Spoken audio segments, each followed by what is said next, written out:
नेता प्रतिपक्ष और अलवर ग्रामीण से विधायक टीकाराम जूली ने पाकिस्तान के आतंकवादी हमले की घटना को करना करार देते हुए कहा है कि सरकार विशेष सत्र बुलाकर विपक्ष को यह बताए कि सीज फायर किन शर्तों पर किया गया था और बाद में वह क्यों फेल हुआ है। विधानसभा में नेता प्रतिपक्ष टीकाराम जूली ने कहा कि देश में जिन तरीके से हालात बने, पाकिस्तान ने कायराना हरकत करके हमारे निर्दोष लोगों को मारा है, जिसके जवाब में हिंदुस्तान की सेना ने मुंहतोड़ जवाब दिया है।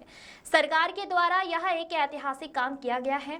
पूरा विपक्ष सरकार के साथ खड़ा है। हमने कहा सरकार निर्णय आतंकियों के खिलाफ कार्यवाही हो। हमारे राहुल गांधी और मल्लिकार्जुन खड़गे ने भी पहले दिन ही समर्थन दिया था। राजस्थान में भी मुख्यमंत्री भजनलाल शर्मा के साथ बैठक में हम खुद भी शामिल हुए।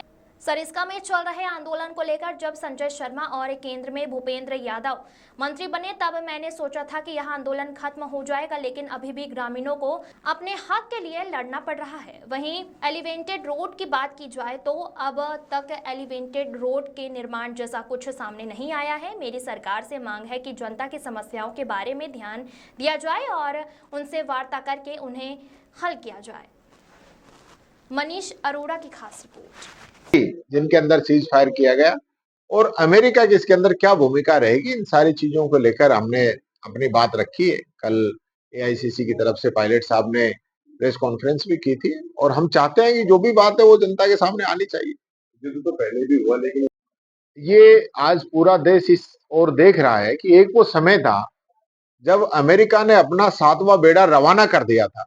बंगाल की खाड़ी के अंदर बेड़ा आ गया था और ये वो इंदिरा गांधी थी जिसने अमेरिकी राष्ट्रपति का फोन उठाने के लिए मना कर दिया था, बिना मिले चल के आ गई थी। जब बार बार फोन आ रहे थे, उन्होंने कहा कि 3 दिन तक मेरी किसी से बात नहीं कराई जाए। और इन हालातों के ऊपर उस समय तो हमारे देश के पास क्या स्थिति थी, उस समय तो ऐसा कुछ था ही नहीं।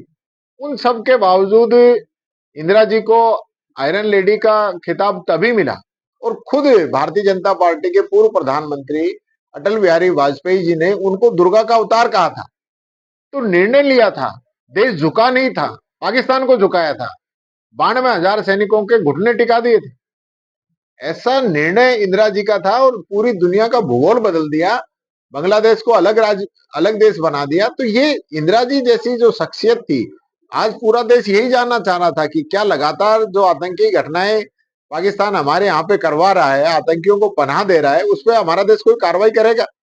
और सेना ने जिस प्रकार से मजबूती के साथ पाकिस्तान को करारा जवाब दिया, ऐसी स्थिति के अंदर अचानक सीज फायर होना किन बातों पे हुआ और उसके बावजूद भी सीज फायर के 3 घंटे बाद ही पाकिस्तान फिर यहाँ पे ड्रोन उड़ा रहा है, फिर हमले की कोशिश कर रहा है, फिर गोलीबारी कर रहा है। हमारे सैनिक शहीद हो रहे हैं। कल हमारे राजस्थान की माटी का लाल शहीद हुआ है। तो कहने का मतलब ये है कि सीज फायर, देखिए, युद्ध कोई जरूरी नहीं है कि युद्ध किया जाए। अगर पाकिस्तान मानता है, कोई बात होती है, दोनों देश उस चीज के बारे में खुलासा करते हैं कि हमारी बात होगी, पाकिस्तान मान गया है या जो भी बातें हैं, उस चीज को क्लियर करना चाहिए। उधर पाकिस्तान का प्रधानमंत्री अलग बयान दे रहा है, सेना अलग बयान दे रही है, अमेरिका अलग बयान दे रहा है, लड़ाई हमारी हो रही है, मध्यस्थता तीसरा आदमी कर रहा है। ये सारी चीजें जो है मैं समझता हूँ क्लियर होनी चाहिए। देश जो ये आतंक के खिलाफ लड़ना चाहता है, देश जो है अब ऊपर तक भर चुका है, रोजाना की आतंकी घटनाओं से तंग आ चुका है। इसलिए आज पूरा देश ये चाहता है कि केंद्रीय सरकार जो है सर्वदलीय बैठक बुलाए और विशेष सत्र बुलाए संसद का, ताकि पूरी बातों पे चर्चा हो सके।